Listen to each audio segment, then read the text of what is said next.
Zul dah tweet awal dah. Sebab tak ada pro license, jadi Nizam Azhar tak boleh bawa KL untuk Liga Super. Betul. Laporan tadi pun dah cerita dah. Tapi ramai nak tahu Zul, Nizam pernah bersama Kedah, pembantu Tan Cheng Hock. Yep. Kemudian jadi caretaker lagi, pergi ke KL pula. Kenapa sampai sekarang dia masih lagi tidak ada pro license ni? Okey. Satu kerugian sebenarnya untuk Nizam. Betul, kita nampak macam tu, tak ada sebab lain. Tetapi first kali saya nak cerita, pro license ini adalah sesuatu yang diwajibkan kepada semua jurulatih dalam saingan Liga Super bermula 2020. Tahun lepas, 2019, hampir semua jurulatih menyertai kursus kejuratihan pro license A Konfederasi Bola Sepak Asia AFC di mana semua jurulatih itu termasuk pengendali Melaka Zainal Abidin Hassan, dan ketika itu Nizam Azhar adalah penolong jurulatih Melaka. Jadi jawapannya cukup jelas. Pada ketika ketujuh-jurulatihnya Zainal Abidin Hassan menyertai kursus itu, Nizam perlu membimbing pasukan Melaka. Sebab itu dia tidak menyertai kursus pro license pada 2019 yang diadakan di Malaysia.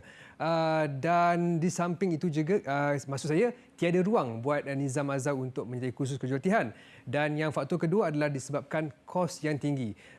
Satu kursus kejuratihan pro license memerlukan sekitar RM66,000 untuk melengkapkan dari mungkin awal tahun hingga ke memakan masa hampir setahun setengah sebenarnya.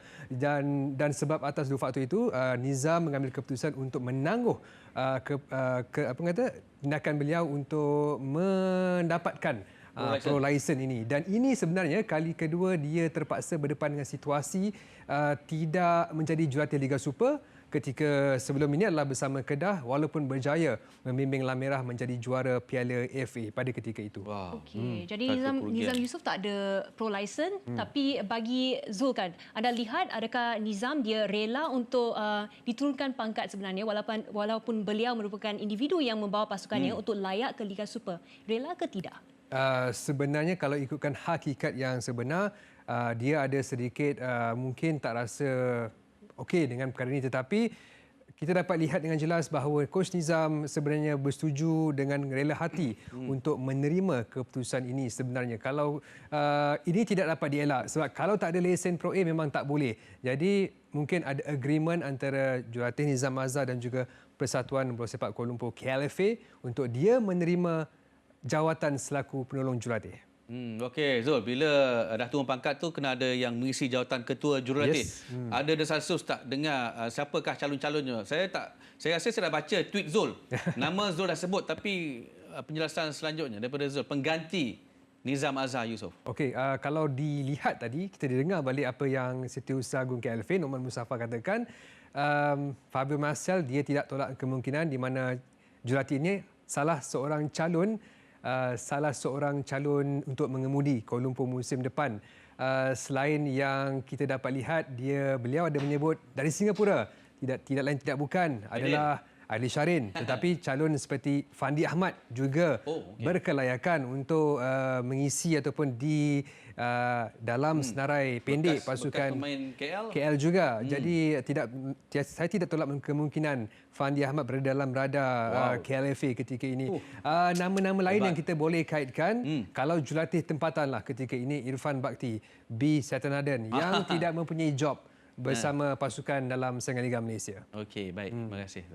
What about Indra Putra Mahyudin serta Syukur Adan, individu seperti itu, adakah mereka juga dikaitkan dengan kemungkinan untuk mengambil alih kerusi panas? Sebenarnya kita dapat lihat bahawa kedudukan Indra dan juga Syukur Adan nampak agak terjamin apabila Nokman sendiri mengatakan tadi dalam laporan sendiri mengatakan dua pemain ini kekal, tetapi sebenarnya ia bergantung siapa jurulatih yang akan mengendalikan pasukan KL musim depan. Jika jurulatih itu tidak gemar menggunakan khidmat pemain yang berusia, mungkin saya boleh katakan Indra dan juga Syukur tidak akan bersama KL. Apatah lagi, saya difahamkan kontraknya akan berakhir pada Disember tahun ini. Jadi sebenarnya bergantung pada siapa yang akan mengendalikan skuad warga kota musim depan. Akbar. Baik.